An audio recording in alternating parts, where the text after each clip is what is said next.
Good afternoon, everybody. Uh, we've been having some problems lately with new technology, so we're going to keep this relatively short.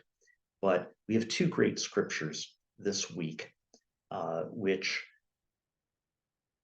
focus first on Jesus, then on Elijah the prophet, or Elisha, I should say. And it focuses on the idea of the reward of a prophet.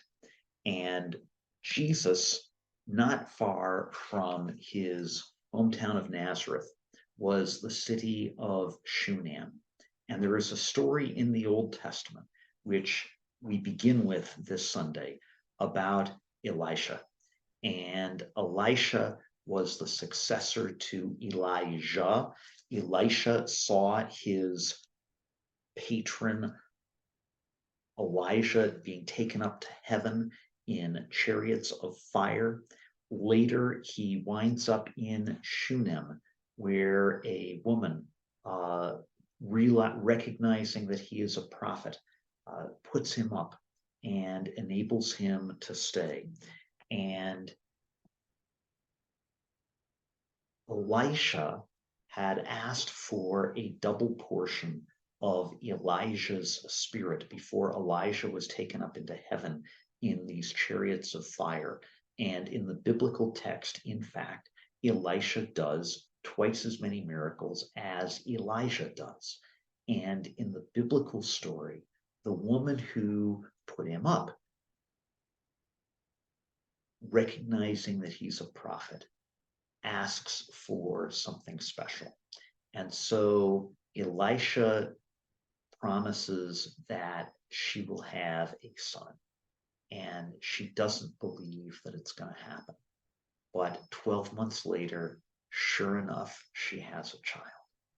And it's such a beautiful story at so many levels. There's a parallel story in the New Testament where Peter has been taken prisoner by King Herod, and he's about to be executed.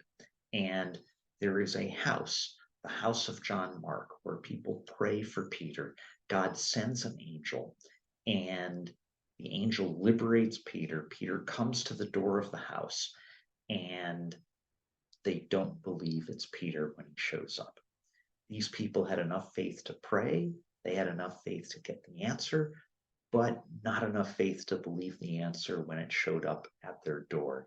In a similar way, the woman, the Shunammite woman, recognizes that Elisha is a prophet. She recognizes that he does miracles, but she can't believe that she'll actually get a child until it happens.